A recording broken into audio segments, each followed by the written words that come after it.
ঠিক আছে যা, ঠিক আছে যা যা।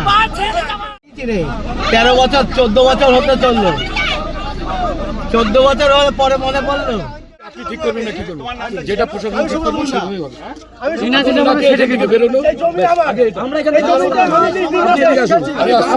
আগে এসে ওনার সাথে কথা বলতে আপনি এদিকে আসুন, আগে এমপিকে বার করতে হবে।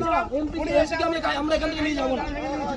দেখুন গাড়িটা কি করেছে, প্রথম কথা দেখুন।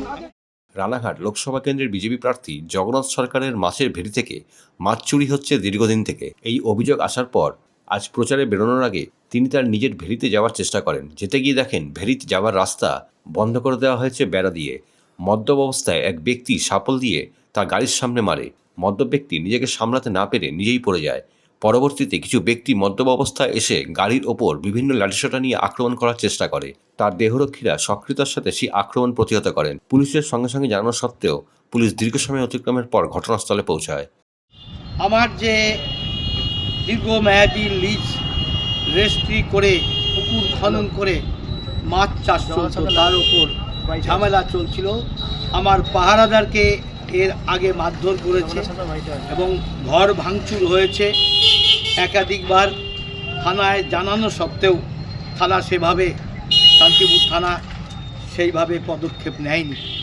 আমার কাছে রাতের বেলায় মাছ চুরি হচ্ছে বলে খবর আসে, তাই আজকে প্রচারের সময় ফাঁকে দুপুরে যাওয়ার সময় আমি আমার ফিশারি দেখতে যাই।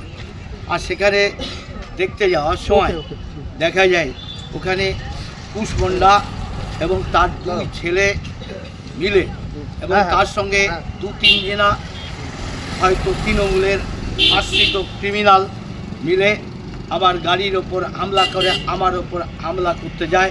আমার সিকিউরিটি বাঁচিয়ে দিলে পরে সেখানে গাড়ির ওপর হামলা করে গাড়ি ভাঙচুর করে দেয়।